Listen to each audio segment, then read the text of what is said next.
Bonjour à tous, bienvenue dans une nouvelle vidéo de Encore un projet. Eh bien oui, on est maintenant dans la période de l'hiver, le Ryker est serré pour l'hiver. Fait qu'on fait quoi pendant l'hiver? Ben on s'achète des nouvelles choses puis on modifie le Ryker. Fait que cette semaine, avec la vidéo, ça va être l'installation dans le fond du guidon sport directement de chez Can-Am. J'ai profité des soldes du Black Friday, il y avait 20% de discount dans le fond sur le guidon sport. Fait qu'on procède à l'installation, puis aussi à l'explication de la raison du pourquoi que j'ai décidé de changer ça pour ce guidon-là.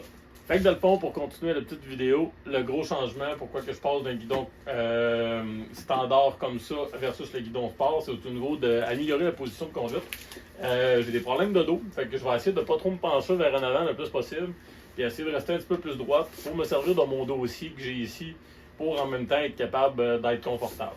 Le guidon, dans le fond, pourquoi j'ai pris ce guidon-là aussi, c'est qu'en même temps, au niveau de l'angle, au niveau des poignets, ils vont être un petit peu plus curvés comme ça, comme une moto, je vous dirais, comme conventionnelle, versus le guidon ici qui est un petit peu plus droit. Fait que la position est plus naturelle en même temps avec le guidon sport comme ça ici. Et aussi, lui, le guidon directement du Ryker a comme une courbe vers le bas en même temps qui éloigne le guidon justement du conducteur. Fait que mon but, c'est vraiment de me rapprocher le plus possible. Tu sais, vous voyez, mettons, là c'est sûr que ce ne sera pas la hauteur d'origine, mais si jamais je le mets, exemple, en emplacement où c'est des bottes comme ça, ben, tu sais, vous voyez, là, on va chercher quasiment un bon pouce de plus envers le conducteur, qui va m'amener quand même une conduite à peine un peu plus haute. On parle peut-être d'à peu près 3/4 de pouce à 1 pouce de plus. Puis, mais vraiment un angle un petit peu plus confortable dirigé vers moi. Je vais pouvoir aussi ajuster mon confort de conduite par la suite avec justement l'avantage qu'on a avec les Ryker au niveau de l'angle avec le guidon, le avant-recul qu'on a. Tu sais, on a à peu près un bon dégagement de quasiment 4 pouces qu'on peut jouer aussi avec l'avancée et le reculé du guidon. Fait que dans le fond, logiquement pour l'installation, c'est super simple. On va avoir les 4 vis ici directement en haut ici pour démancher justement les 2 braquettes. Et par la suite, il va falloir démancher toutes mes locks que j'ai mis, mes locks de casse, les miroirs, visser les handguards, c'est quand même pas dur non plus. Puis je vais vous démontrer aussi comment démancher tous les côtés ici avec les poignées et tout ça pour vraiment installer le nouveau guidon aussi. Fait que let's go, on procède dans l'installation. Pour l'installation, dans le fond, on va commencer par démancher ici. Dans le fond, ici, il y a une clé Allen en dessous qu'on va être capable d'enlever. Et par la suite, on fait juste la slacker. Et on prend la clé de casse, la clé justement elle-même, qui sert office de tournevis pour vraiment démancher le lock. Fait qu'on démanche ça, puis par la suite, on va avoir une grosse clé Allen en dedans pour démancher le miroir aussi en même temps.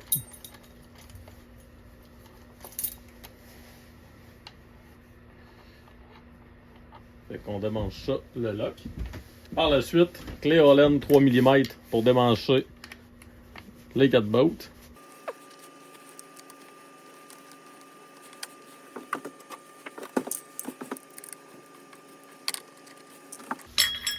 Et voilà.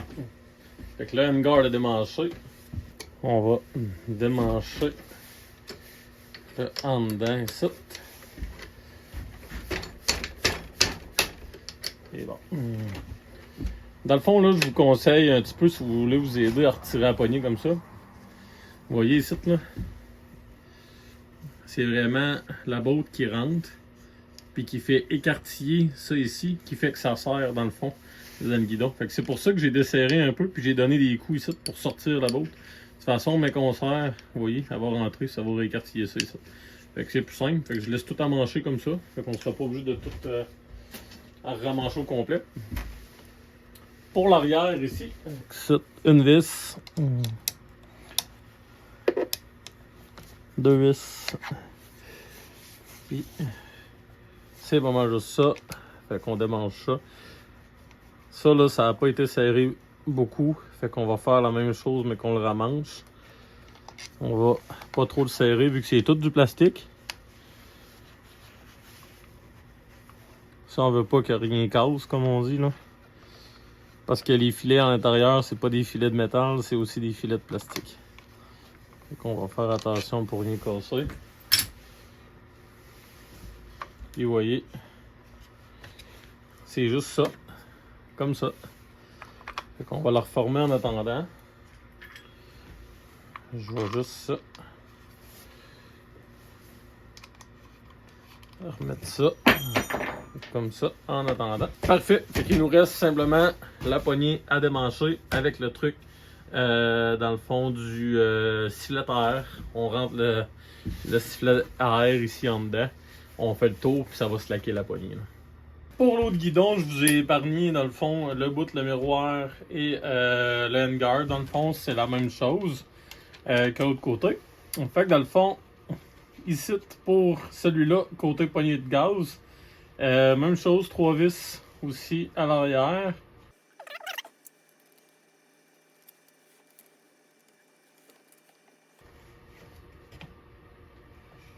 On a la poignée de gaz qui est vraiment à part. Vous voyez, côté braquette, là. On a vraiment des coches. Je sais pas si on va... Ouais, on les voit un petit peu mieux comme ça, là. Vous voyez, il y a des petites coches dedans ici. Qu'on va être capable de les rentrer par après. Déclipper. Puis on va le retirer, mais qu'on retire le guidon. Parce que le fil va être un peu trop court. Fait qu'on va le retirer, mais qu'on ait le guidon. Pour la poignée ici. Puis ici, en dedans ici, ben, il y a 2 trous justement pour la clenche à gaz électronique. Fait que c'est vraiment super simple. Fait que pour la balance, je vais vous montrer. On va démancher les 4 bottes ici. Puis par après, on va être prêt pour l'installation. Fait que vraiment vous montrer, là, au niveau de la poignée à gaz, c'est vraiment 2 coches ici comme ça. Qui va rentrer avec la poignée à gaz comme ça. Fait que c'est vraiment super simple. Là. Il y a vraiment un stopper ici, dans le fond, dans le bout de plastique qui fait le stopper. Fait que c'est vraiment simple là, à mancher. Là. Fait qu'inquiétez-vous pas si jamais vous avez jamais fait ça.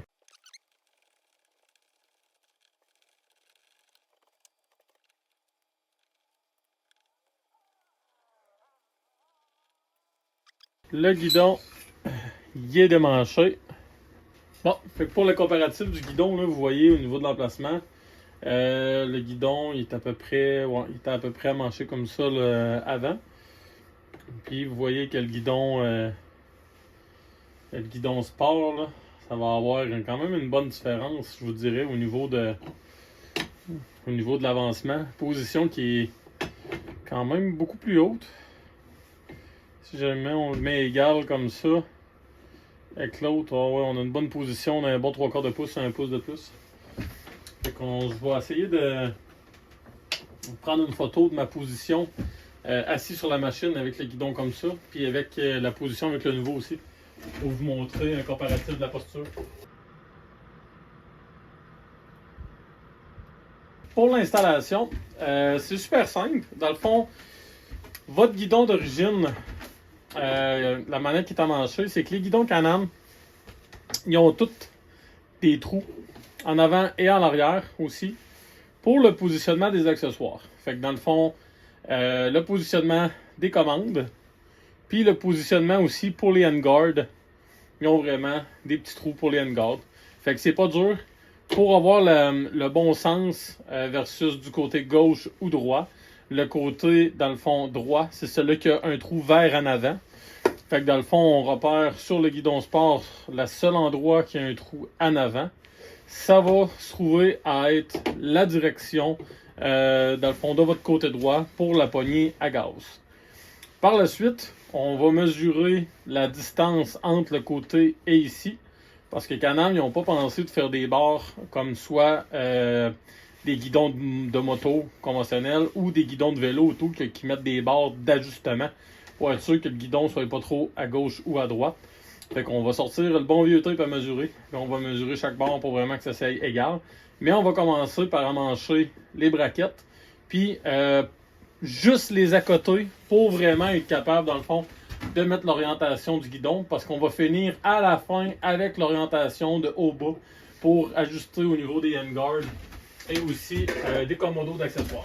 Pour les kits sites, c'est la même chose dans le fond. Des deux côtés, là. Fait que même si vous inversez gauche-droite, etc., c'est pas vraiment une problématique. Un coup que c'est amanché brièvement, surtout, on va reglisser ça à l'intérieur ici. Puis on va juste venir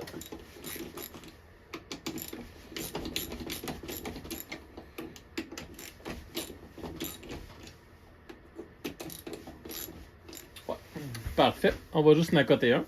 Fait que même chose que je vous ai dit tout à l'heure.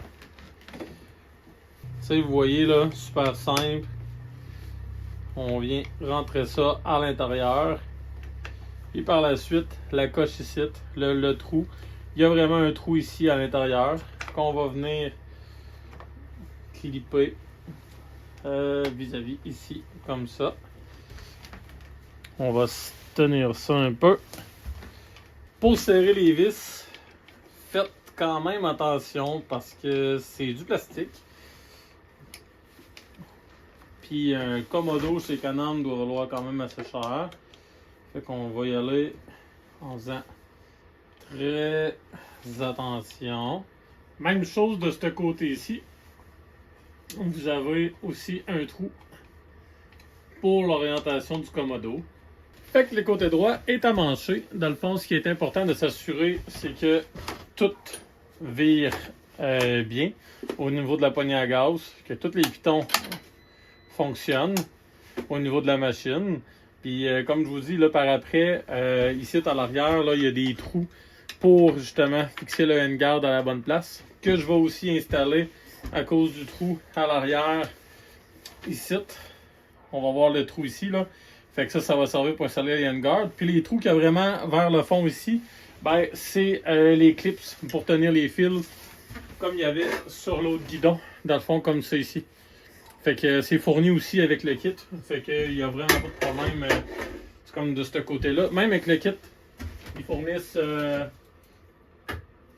des nouvelles vis. Mais moi j'ai quand même mis les anciennes avec du Loctite. Là. Fait que ça va faire le job bien en masse. Avec ce qu'il y a d'origine dessus. Fait qu'on installe le côté ici. Puis par après, ben, on va mesurer pour mettre ça droit.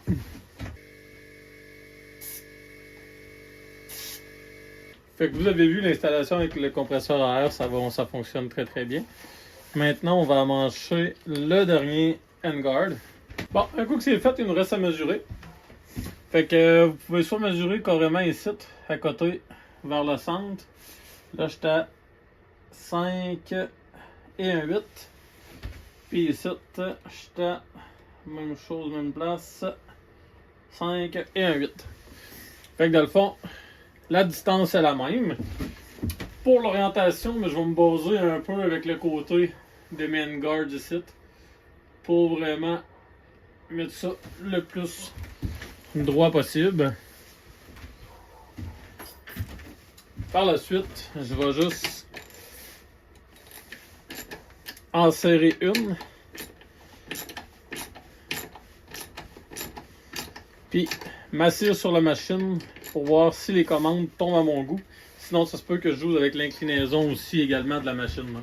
Fait que c'est ce qui complète l'installation du guidon sport de chez Can-Am. Vous voyez, la position de conduite un petit peu plus relevée. Beaucoup le dos un petit peu plus droite. Puis en même temps, je trouve que ça va me donner plus de force aussi au niveau pour virer le guidon. Fait que ça, je pense que ça va vraiment être un must. C'est sûr que là, je peux pas le tester malheureusement pour vous donner une review parce qu'on est en hiver. C'est sûr à 100% que même que je continue cet été à la première randonnée que je vais faire, mais en ce moment-là, je vais vous faire vraiment un compte rendu au niveau de la position de conduite, mon ressenti. Puis au niveau de position, là, ça a l'air quand même bien. Mais ça se peut que peut-être que je redonne un peu plus de guidon vers en avant comme ça aussi pour je pense que ça me protégerait peut-être un petit peu plus le bout des doigts au fret parce que le déflecteur est quand même correct là. Mais sinon la largeur aussi, je vous l'ai pas dit, mais la largeur du guidon c'est la même chose, c'est du 30.5, fait que 30 pouces et demi. Fait que c'est la même largeur, c'est la même chose en termes de l'ergonomie. C'est juste vraiment position de conduite un petit peu plus relevée. Je sens que pour des grosses randonnées de 300 km, ça va beaucoup être plus confortable. Fait que c'est ce qui complète la vidéo au niveau de l'installation. Comme vous voyez, c'est super simple. Comme d'habitude, je vous encourage à faire ça vous-même à la maison pour sauver des frais au niveau de la maintenance au niveau du garage. Puis en même temps, ça vous fait connaître la machine ensemble. Fait que merci de liker, abonnez-vous. Fait que bonne semaine à vous. Bye bye.